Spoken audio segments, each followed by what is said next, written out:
अस्सलाम वालेकुम व्यूअर्स, कैसे हैं आप? ठीक हैं, उम्मीद करता हूँ आप सब खैरियत से होंगे। मैं आपका होस्ट और ट्रेनर सी स्विफ्ट 3.1 में तौकीर नासिर। आज हम जनरल पेपर सी स्विफ्ट का 3.1 का जनरल पेपर 4 करने लगे हैं। 4 ऑफ 7 हम टोटल 7 पेपर्स करेंगे। फर्स्ट 3 पेपर्स विद एक्सप्लेनेशन मैंने अपने यूट्यूब चैनल पे डाल दिए है। मैं उनका लिंक डिस्क्रिप्शन में डाल दूंगा। अगर किसी ने नहीं देखे तो पहले वो जाकर 3 वीडियोस देख लें, 3 पेपर्स देख लें, तो आई बिलीव कि आपके कॉन्सेप्ट्स काफ़ी हद तक क्लियर हो जाएंगे। Let's start without wasting further time. अगर आप लोगों ने मेरा चैनल अभी तक सब्सक्राइब नहीं किया तो सब्सक्राइब कर लीजिए, बेल आइकन पे प्रेस कर लें ताकि ये कीमती जो इंफॉर्मेशन है, डाटा है, जो सॉल्व पेपर है, मेरा नहीं ख्याल कि यूट्यूब पे आपको एक सीक्वेंस से कहीं से मिलेंगे। तो डेफिनेटली आपको अगर सी स्विफ्ट को हम क्लियर करना है तो प्रॉपर नॉलेज चाहिए। 2-2.5 लाख रुपए की सर्टिफिकेट है, तो आपको इतना बड़ा रिस्क लेने की ज़रूरत नहीं है जब तक आपकी प्रॉपर तैयारी ना हो। So let's start further without wasting further time. हमारे पास क्वेश्चन नंबर 1 है 4 ऑफ 7 का जनरल पेपर का। Which NDT method is associated with bruma Castrol strip. देखिए वो कहते हैं एंटिटी कौन सा मेथड है जिसमें ब्रूमा कैस्ट्रोल स्ट्रिप यूज होती है। Radiographic testing, no. Helium leak testing, no. Magnetic particle testing, yes. हमारा मैग्नेटिक पार्टिकल टेस्टिंग जब हम यूज़ करते हैं तो उसमें मैग्नेटिक इंक हम लगाते हैं, तो उसकी विजिबिलिटी को इंक्रीज़ करने के लिए जो है, ताकि इजीली हमें डिफेक्ट नज़र आ जाए, तो स्ट्रिप्स यूज़ करते हैं। उनको बीसी स्ट्रिप्स भी बोलते हैं। अगर आप साइट्स पे जाएं तो बीसी स्ट्रिप्स यूज़ हो रही हैं तो वो ब्रूमा कैस्ट्रोल स्ट्रिप्स ही होती हैं उन डिफेक्ट्स को प्रोमिनेंट करने के लिए। और याद रखें वो स्ट्रिप्स जो है ना, हमेशा जो आपके योक हैं जिसमें मैग्नेटिक फील्ड जनरेट हो रही होती है उसके परपेंडिकुलर रखना है, 90 डिग्री पे रखना है, तो आपकी वो लाइंस 3 लाइंस शो होंगी। अगर आपने योक के पैरेलल में रख दी स्ट्रिप को तो वो आपकी लाइंस शो नहीं होंगी। इस चीज़ का ख्याल रखना है। In single pass weld the width of zone in which longitudinal stresses are tensile। वो कहता है कि एक सिंगल पास हमने वेल्डिंग करनी है, उसकी विड्थ जो है, उसकी विड्थ की जोन जो है, एरिया जो है, उसमें लॉन्गिट्यूडनल रेसिडुअल स्ट्रेसेस जनरेट कर देता है। और वो लॉन्गिट्यूडनल रेसिडुअल स्ट्रेसेस कौन सी होती हैं? टेंसाइल होती हैं। तो आप बताएं इनमें से कौन सा ऑप्शन ठीक है? Independent of the weld width, no, क्योंकि इंडिपेंडेंट वेल्ड विड्थ नहीं होती। नैरो में क्रैक्स के चांसेस ज़्यादा होते हैं। The same width as the same weld metal, अगर ऐसा हो तो आइडियल कंडीशन है। Wider the weld metal and heat affected zone, देखिए wider than the weld metal.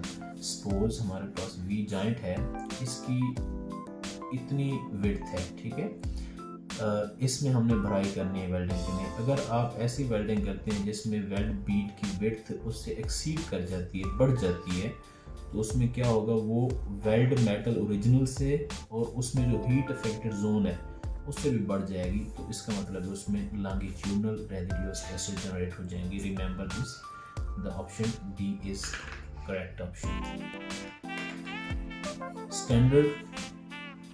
Standard oxy fuel gas cutting equipment can be use. Standard oxy gas cutting आपने normally देखा होगा।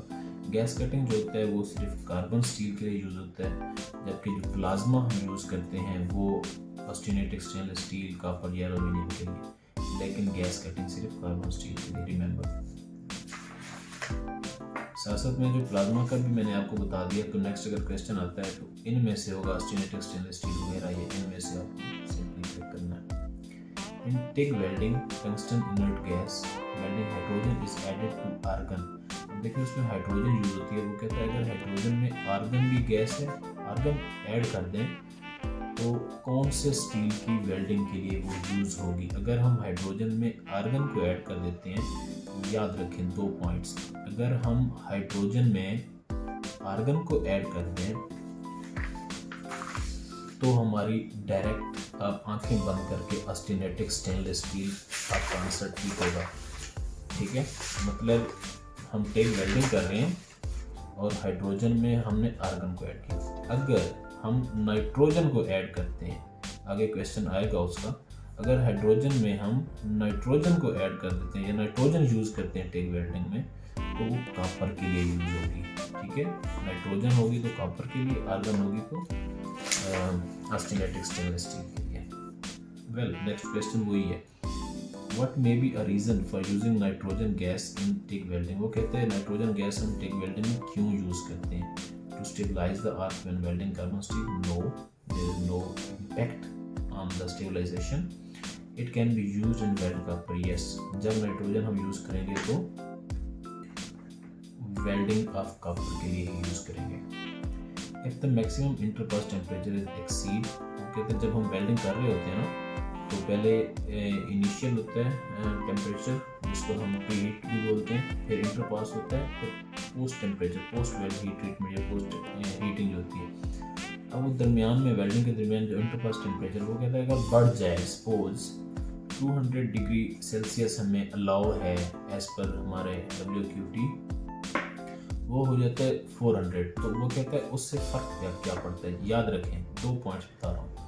जब टेम्परेचर बढ़ जाए तो टफनेस इंक्रीज होती है। ठीक है, जब टेम्परेचर कम हो जाए, 200 की जगह सपोज 100 है, टेम्परेचर कम हो गया, जब टेम्परेचर कम हो गया तो हार्डनेस इंक्रीज होगी। ठीक है, ये मैं अपवर्ड साइन लगा रहा हूँ हार्डनेस इंक्रीज का, मैं इधर टी लिख देता हूँ, टी।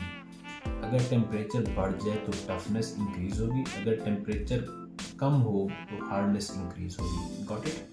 तो हमारा टफनेस यहाँ पे आंसर ठीक होगा। What is mean by the duty cycle? वो कहते हैं ड्यूटी साइकिल क्या होता है? याद रखें, जो भी वेल्डिंग मशीन जितना देर हम यूज़ करते हैं उसको ड्यूटी साइकिल बोलते हैं। सिंपली सी बात है, the amount of time a welding machine can be use, जितनी देर चलती रहे उसको ड्यूटी साइकिल कहते हैं। Which of the following standard is concerned with welder approval? मैं आपको नेक्स्ट वीडियो में 4 से 5 स्टैंडर्ड बताऊंगा, सिर्फ वही स्टैंडर्ड एग्ज़ाम में आते हैं, आपको ज़्यादा याद करने की ज़रूरत नहीं है, वो 4 से 5 स्टैंडर्ड याद कर लें। याद रखें, जब भी वेल्डर की अप्रूवल के लिए जो स्टैंडर्ड यूज़ होता है ना, ये आपको याद रखना है कि ब्रिटिश स्टैंडर्ड यूरोपियन 287, ठीक है, BSEN 287 है, ये हमारा वेल्डर क्वालिफिकेशन के लिए, अप्रूवल के लिए ही यूज होता है। Keep in your mind.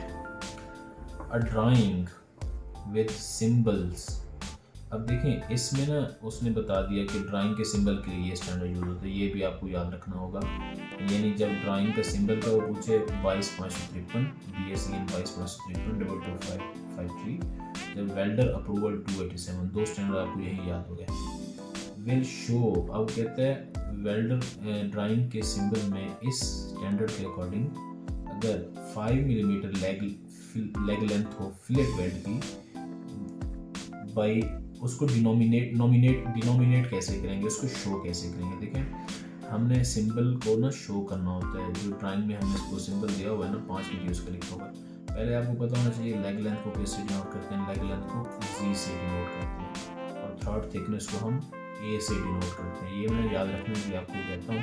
Throat thickness, throat गले से निकला है। जब आप कोई बात किसी को करते हैं ना, गले से करते हैं। ए इनिशियल स्टेज होती है आपकी बात करना, लेकिन अगर ना मान रहा हो एंड पे आप किक यूज़ करते हैं लेग यूज़ करते हैं, इसलिए आप लेग जी से डिनोट करते हैं, ये याद रख लें। तो लेग अगर हो और 5 मिलीमीटर उसकी लेंथ हो तो उसको कैसे डिनोट करेंगे? ड्राइंग में हमेशा याद रखें, सबसे पहले सिंबल आता है जी, आगे 5 लिख दें, इस तरह डिनोट करते हैं Z5। इसमें देखिए Z5 कहाँ पे, ए वैसे कट गया, टी वाला वैसे कट गया, अब Z5 या 5G। मैंने आपको बताया पहले हमने सिंबल लिखना होता है, तो Z5 right answer. Which of the following types of destructive test is sometime used for welder qualification testing? जब हम किसी भी वेल्डर की क्वालिफिकेशन टेस्ट ले रहे होते हैं ना, तो उसमें सम टाइम हम क्या करते हैं, डिस्ट्रक्टिव टेस्ट करवाने के लिए हम लेबॉर्ट्री भेजते हैं, लैब्स में भेजते हैं, वो कहता है कौन से टेस्ट के लिए, ये आपको पता होगा फ्रैक्चर टेस्ट होता है उसका, जो लेबॉर्ट्रीज में भेजते हैं हम। एक तो यूटी आरटी वगैरह करते हैं उसकी, और जो भी प्लेट लगाता है वो टेस्ट लगाता है, तो फ्रैक्चर टेस्ट भी समटाइम हम भेज देते हैं उसका। What does the term back step refer to during welding? कहते हैं बैक स्टेप क्या होता है। देखिए जब हम वेल्डिंग कर रहे होते हैं ना, अगर वेल्डिंग की लेंथ ज़्यादा है, अगर हम कंटिन्यूसली करते जाएंगे तो उसमें मुड़ने के चांसेस, ट्विस्टिंग के चांसेस ज़्यादा हो जाते हैं। तो फिर एक टेक्निक होती है सीक्वेंस को जनरेट करने के लिए, यहाँ वेल्डिंग की, यहाँ वेल्डिंग की, यहाँ की सपोज, ठीक है। फिर हमने नेक्स्ट वेल्डिंग क्या करनी है, बैक स्टेप, एंड से पीछे की तरफ आना है, एंड से पीछे, ताकि टेम्परेचर इक्विलिब्रियम बराबर रहे। तो इस चीज़ को बैक स्टेप किस लिए यूज़ होती है, वेल्ड रन सीक्वेंस, जो भी वेल्डिंग का सीक्वेंस हम यूज़ करते हैं उसके लिए हम बैक रन यूज़ करते हैं। Typical temperature for stress relieving carbon manganese steel is made by. अब स्ट्रेस रिलीविंग जब हम करते हैं ना, post weld heat treatment process हम करते हैं, अगर हमने उसमें स्ट्रेस से बहुत ज़्यादा जनरेट हो चुकी है, कार्बन मैंगनीज स्टील है हमारे पास, उसको रिलीव करने के लिए जो हमें स्टील को गर्म करना पड़ेगा, ये भी याद रखें 580 से 620 तक हमें गर्म करना पड़ता है।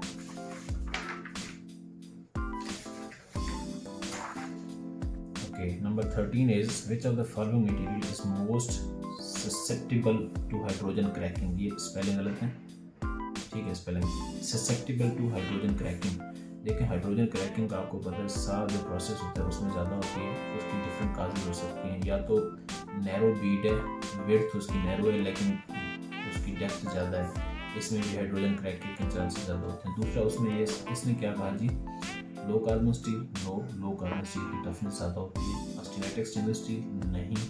High strength low alloy steel, yes, अगर हमारे पास स्ट्रेंथ ज़्यादा है उसकी लेकिन अलाई उसका लो है, ठीक है, कार्बन के कंटेंट्स कम है, स्ट्रेंथ ज़्यादा है, तो उसकी वजह से हमारा क्या हो सकता है, क्रैकिंग के चांसेस बढ़ सकते हैं। So C is the right answer. Ultraviolet and infrared radiation produce during arc welding. वो कहते हैं अल्ट्रावायलेट और इंफ्रारेड रेडिएशन किस वजह से होती है, नॉर्मली ये आरटी की वजह से होती है, रेडियोग्राफी टेस्टिंग की वजह से। तो ड्यूरिंग आर्क वेल्डिंग की अगर वो बात करें तो याद रखें, जब भी अल्ट्रावायलेट और इंफ्रारेड रेडिएशन हो ना, तो उसमें स्किन को बर्न करना है विदाउट एनी डाउट, आपने स्किन बर्न लिख देना है, टिक कर देना है। The penetration power of an X-ray set is expressed in. Penetration power जो होती है ना एक्स-रे की, वो किलो वोल्ट में, केवी में हम यूज़ करते हैं, जबकि IQI वैल्यू जो होती है वो उसकी विजिबिलिटी को शो करती है, यानी जितना ज़्यादा रिजल्ट क्लियर आपको चाहिए तो IQI की स्ट्रिप्स होती हैं वो ज़्यादा लगानी पड़ती है, लेकिन पेनिट्रेशन पावर केवी से होती है। जैसे करंट किलो वोल्ट में होता है या किलो वाट में होता है, तो पेनिट्रेट ही करता है ना करंट, अगर किसी बंदे को लगे तो जिसमें पेनिट्रेट पाया जाता है। लाइक एक्सरे की जो रेज पेनिट्रेशन होती है ना, उसकी भी अपनी कोई ताकत होती है, उसको केवी से शो करते हैं। If pre heating is decreased, अब देखिए प्री हीटिंग कम, वो कहता है, मैंने पीछे बताया था, आपको याद आ जाएगा, अगर वो कहता है प्री हीटिंग डिक्रीज कर दी जाए, then what would be the most affected. जब टेम्परेचर, मैंने कहा था टेम्परेचर कम हो जाए तो हार्डनेस क्या हो जाती है, बढ़ जाती है। अब आपको याद आ गया होगा, हार्डनेस इंक्रीज हो जाएगी। Preheating may not be necessary during welding in which of the following cases। वो कहते हैं कुछ केस ऐसे हैं जिसमें प्रीहीटिंग रिक्वायर्ड नहीं होती, कौन से केसेस देख लेते हैं। वेल्डिंग ऑफ कास्ट आयरन, इसमें चाहिए होती है, लोअर आयरन भी चाहिए होती है, मैंगनीज स्टेनलेस स्टील में भी चाहिए होती है, लेकिन ऑस्टेनिटिक स्टेनलेस स्टील देखिए कभी भी प्रीहीट नहीं होता। कभी आपने स्टील को प्रीहीट करते हुए नहीं देखा होगा, अगर स्टील को प्रीहीट करेंगे तो क्रैक आ जाएगी, उसमें बर्न थ्रू आ जाएगा, वट।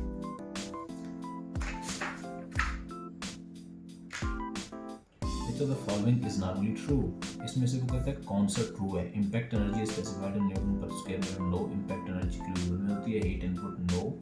यील्ड स्ट्रेंथ का यूनिट हमेशा न्यूटन पर मीटर स्क्वायर होती है, this is the right answer. Yield strength newton per square metre में यूज होती है। Standard of European welding procedure qualification, देखिए अब थर्ड प्रोसीजर क्वालिफिकेशन तो वैसे भी आ गया। दो बच्चे जब भूलते हैं ना, दो चीज़ें भूलते हैं, एक ये है welding procedure qualification. Welding procedure का जो क्वालिफिकेशन का स्टैंडर्ड है ना, वो है 15614। C is the right answer. Welding procedure qualification, अगर वो कहे वेल्डर अप्रूवल तो वो होगा 287। VSEN ISO 287। तो ये भूलना नहीं आप लोगों ने। वेल्डिंग प्रोसीजर क्वालिफिकेशन का स्टैंडर्ड 15614 है। 3 हमारे स्टैंडर्ड हो गए। ड्राइंग सिंबल का क्या था, 22553 था आई थिंक, और दूसरा 287 है वेल्डर अप्रूवल का, और 15614 है वेल्डिंग प्रोसीजर क्वालिफिकेशन। 3 हो गए, 1-2 और बता दूंगा, वो आ जाएंगे आगे से। The term manual welding is often used. Manual welding कब यूज होती है, व्हेन वेल्डर कंट्रोल। वो कहते हैं मैनुअल वेल्डिंग किसको कहते हैं, सिंपल जुबान में ये कह रहा है, जब भी आर्क लेंथ वेल्डर अपने हिसाब से रख रहे हैं ना, करीब कर रहे हैं रॉड को या दूर कर रहे हैं जॉब से, तो अपने हिसाब से वो कर रहे हैं ना एडजस्ट, उसको मैनुअल वेल्डिंग कहते हैं। आर्क लेंथ को जो सेट कर रहे हैं। The fatigue fracture can be identified. वो कहते हैं फटीग फ्रैक्चर क्या होता है, मैंने आपको लास्ट वीडियो में बताया था। अगर आप लोगों ने लास्ट वीडियो नहीं देखी तो मैं लिंक्स डिस्क्रिप्शन में डाल दूंगा, उस वीडियो को जाकर ज़रूर देखें, उनमें सारी डिटेल है। इसमें मैं बता रहा हूँ फटीग फ्रैक्चर जो होते हैं ना, जब हम कोई डिस्ट्रक्टिव टेस्ट वगैरह करते हैं, अगर उसमें डिफरेंट काइंड्स के फ्रैक्चर होते हैं। फटीग फ्रैक्चर जो बीच मार्क्स होते हैं ना, उसको डिनोट करते हैं, प्रेजेंस ऑफ बीच मार्क्स। ठीक है, अगर आपको कोई भी प्रॉब्लम में कोई क्वेश्चन समझ नहीं आ रहा, आप सिंपली कमेंट बॉक्स में कमेंट करें कि सर हमें 22, 21, 19 जो भी आपको क्वेश्चन का डाउट है वो आप मुझे कमेंट में लिख सकते हैं। मैं अपनी ईमेल एड्रेस भी छोड़ दूंगा, मैं ट्राई करूंगा आपके सारे ईमेल्स का रिस्पॉन्ड करूँ टाइमली, तो आप मुझसे डिटेल मांग सकते हैं। N efficient weld metal volume reduction can be achieved. वो कहते हैं वेल्डिंग का एक वॉल्यूम होता है, ठीक है, यानी उसमें भराई करते हैं राड से। तो याद रखें हमेशा यू टाइप के जॉइंट में ना ये भराई कम होती है, यानी वेल्डिंग का मटेरियल कम लगता है, यानी वेल्डिंग वॉल्यूम कम होता है। अब देख लेते हैं, चेंजिंग फ्रॉम डबल वी तो ज़्यादा हो जाएगा, सिंगल वी की बात करते हैं। तो वो कहते हैं changing from single V to single U. Yes, single V अगर है उसको हमने सिंगल यू बना दिया तो उसमें फिलिंग कम होगी as compare to single V. ठीक है, सिंगल यू में फिलिंग क्या होती है, कम होती है, वॉल्यूमेट्रिक रिडक्शन हो जाती है। Which welding process develop lowest level of hydrogen? जब भी आपको ये क्वेश्चन आए, TIG welding is one of the method or welding method procedure which use lowest level of hydrogen। देखे बगैर आपको याद होना चाहिए TIG welding। ठीक है, which of the following defects will have more severe effect on the load during bearing condition? Which of the following defects will have more severe effect? तो कहते हैं कौन सा डिफेक्ट का ज़्यादा असर होगा लोड कंडीशन में। अगर कोई डिफेक्ट आता है, मैंने वेल्डिंग डिफेक्ट की वीडियो जब डाली हुई है चैप्टर 3 का, मैंने मुकम्मल 1 घंटा 10 मिनट की वीडियो है, उसको ज़रूर जाके देखें। This is one of the most important chapter, और इसमें 30% आपके क्वेश्चन आते हैं पेपर में, 30%। तो इसलिए उस वीडियो को, चैप्टर नंबर 3 को ज़रूर देखिएगा, उसमें मैंने डिफेक्ट सारे कुछ आइडेंटिफाई किए। तो वो कहते हैं कौन सा डिफेक्ट है जिसकी वजह से बेयरिंग कंडीशन में जब लोड डाला जाता है उसमें डिफेक्ट आ सकता है। Undercut, no. Incomplete filled groove, yes. देखें मैं यहाँ बना देता हूँ, ये हमारे पास एक वी जॉइंट है, हमने यहाँ तक वेल्डिंग करके छोड़ दिया। ठीक है, अब ये एक पाइप है या प्लेट है, इसके ऊपर लोड आ रहा है, कंटिन्यूसली लोड आ रहा है। जब सर्विस में होती है चीज़ तो उसके ऊपर लोड तो पड़ता है, static load, dynamic load, pin point load, different kinds के लोड होते हैं। तो लोड आता है ना, ये देखें यहाँ तक तो इक्वली लोड डिस्ट्रीब्यूट हो रहे हैं इन एरियाज में, लेकिन यहाँ पे लोड डिस्ट्रीब्यूट नहीं हो रहा क्योंकि यहाँ पे गैप है। ये गैप जो है ना, मैंने जो रेड शो किया, ये एक्चुअली अंडरफिल्ड कहलाता है, यानी बेस मेटल से नीचे है गैप, तो इसको अंडरफिल्ड बोलते हैं। तो जहाँ भी अंडरफिल्ड होगा बेयरिंग कंडीशन में उसके फेलियर के चांसेस ज़्यादा होंगे। So C is the right answer. Which of the following action can help to prevention of spatter during arc welding? ये तो बेसिक से सवाल है कि वो कहते हैं क्या करना चाहिए हमें स्पैटर्स को बचाने के लिए, कम से कम करने के लिए। सिंपल सी बात है, अगर आप करंट को जो है कम कर देंगे, उसमें हीट इनपुट कम होगी तो स्पैटर के चांसेस भी कम होंगे। Yes, reduce the arc current. Simply आपने करंट को कम करना है, स्पैटर्स कम से कम होंगे। अगर स्पैटर्स का नहीं पता, अगर आपको पिन होल्स का नहीं पता, अगर आपको वेल्डिंग डिफेक्ट्स में आने वाली चीज़ों का नहीं पता, तो डेफिनेटली पहले जाएँ चैप्टर 3 को देखें, मेरे चैप्टर 3 को प्रॉपरली आप उनको थ्रू करें, इंशाल्लाह आपको सारा कुछ क्लियर हो जाएगा। Triangular section fillet weld equal length leg length is 12 millimetre has throat thickness. अब देखें थ्रॉट थिकनेस ए से डिनोट करते हैं, लेग लेंथ एल से डिनोट करते हैं, ठीक है, सॉरी जी से डिनोट करते हैं। अब फार्मूला याद रखें, ए इज इक्वल टू 0.7 इंटू जी, 0.7 जी। अगर हमने थ्रॉट थिकनेस निकालनी है तो 0.7 से, अगर हमने लेग लेंथ निकालनी है तो 1.4 से मल्टीप्लाई करना है। इस केस में हमने थ्रॉट थिकनेस निकालनी है, 0.7 into 12 is equal to 8.4। 8.4 is the right answer. When comparing the properties of plain carbon steel and austenitic stainless steel, following statement is true. वो कहते हैं प्लेन कार्बन स्टील और austenitic stainless steel को compare कर रहे हैं तो कौन सी प्रॉपर्टीज, कौन सी स्टेटमेंट इसमें ट्रू है। Carbon steel have better thermal conductivity, yes carbon steel की होती है। Stainless steel have low expansion and contraction, no, low expansion तो नहीं होती। Carbon steel have higher expansion rates in no, stainless steel have lower, no, so A is the right answer. जब carbon steel और austenitic stainless steel को compare करें तो carbon steel की जो थर्मल कंडक्टिविटी होती है वो ज़्यादा होती है, अंडरस्टूड बात है। Cast and helix are terms that refers to, सी स्विप में एक हमारा वेल्डिंग कंज्यूमेबल्स का चैप्टर है, उसमें जो है फिलर मेटल, फिलर मटेरियल का जिक्र है, रॉड वगैरह का, तो उसमें ना कास्ट एंड हेलिक्स का जिक्र है। हेलिक्स मीन्स नंबर ऑफ, इसमें जो कोर्स होती हैं, जो उसमें तारें होती हैं, उसको ऐसे इस तरह की जो है ना, इसको हेलिक्स बोलते हैं। तो वो क्वालिटी ऑफ वेल्डिंग वायर को शो कर रहा है। कास्ट एंड हेलिक्स टर्म जो है क्वालिटी ऑफ वेल्डिंग वायर को ही शो करती है, डोमिनेट करती है, याद रखें। The 29 number question is, which of the following electrodes don't require rebaking at high temperature?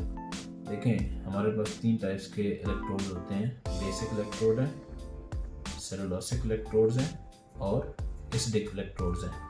तो बेसिक भी प्री हीट होते हैं, जबकि सेलुलोसिक इलेक्ट्रोड्स जो होते हैं ना वो हाई टेम्परेचर के ऊपर प्री हीट नहीं होते। So A is the right answer. 30 last question है इस चैप्टर का, 4th नंबर पेपर का। Carbon dioxide shielding is not suitable, carbon dioxide CO2 shielding is not suitable for MAG welding of austenitic stainless steel. वो कहते हैं CO2 mag में use नहीं होती। आपको इस क्वेश्चन से दो चीज़ें समझ आ गई। आपका सवाल ये भी आ सकता है कि मैग में कौन सी गैस यूज़ नहीं होती, तो आपको पता होना चाहिए कार्बन डाइऑक्साइड यूज़ नहीं होती शील्डिंग में, ठीक है। अब इस क्वेश्चन में कहता है क्यों नहीं होती, not suitable, why. Carbon dioxide is heavier gas, no it's not heavier. Carbon dioxide is active gas, no. The heat content, अब याद रखें जब भी कार्बन डाइऑक्साइड आए ना तो ये हीट बहुत ज़्यादा जनरेट करती है। अगर हीट ज़्यादा जनरेट करेगी तो उसकी प्रॉपर शील्डिंग करेगी नहीं, इसलिए वो कहते हैं मैग में शील्डिंग की यूज़ नहीं होती क्योंकि वो हीट बहुत ज़्यादा जनरेट करती है। गाइस आई बिलीव आपको ये लेक्चर पसंद आया होगा। मैंने बहुत ही शॉर्ट बनाया है ताकि आपका टाइम वेस्ट ना हो। अगर आपको ये चैप्टर क्लियर हुआ है तो आप अपने कापी पेंसिल पे यकीन नोट डाउन करते आए होंगे। अगर नहीं किया तो सारे आंसर नोट डाउन कर लें, और ये 100% आंसर्स ठीक हैं। एंड इंशाल्लाह अगर आपने मेरे लेक्चर्स प्रॉपर सुन लिए then you can get more than 90% marks in a real exam, और आपका जो हैवी कॉस्ट है वो बच सकती है, आपको इंशाल्लाह मैं गारंटी करता हूँ। और ये कम्प्लीटली फ्री ऑफ कॉस्ट मैंने बनाए दोस्तों की डिमांड के ऊपर। अगर आप लोगों ने मेरा चैनल सब्सक्राइब नहीं किया तो आपसे रिक्वेस्ट की जाती है सब्सक्राइब कर लें, अपने दोस्तों के साथ ज़रूर शेयर करें, हो सकता है किसी का भी फ़ायदा हो जाए आपके क्लिक और शेयर की वजह से। लिंक शेयर कर दें, उनको टैग कर दें, लाइक कर दें, कमेंट कर दें। Thank you so much. मिलते हैं नेक्स्ट वीडियो में। मैं 5वां चैप्टर बनाऊंगा इंशाल्लाह जनरल पेपर का। उसके बाद मैं टेक्नोलॉजी के भी मैंने 8 वीडियोस बनानी है जिसमें पूरी टेक्नोलॉजी पेपर में कवर करूँगा। फिर मैं आऊँगा चैप्टर वाइज सारे इंशाल्लाह आपको 1 by 1 आपका सी से क्लियर करवाऊँगा। अल्लाह खैर करे। Thank you so much. Have a nice day. Allah हाफिज़।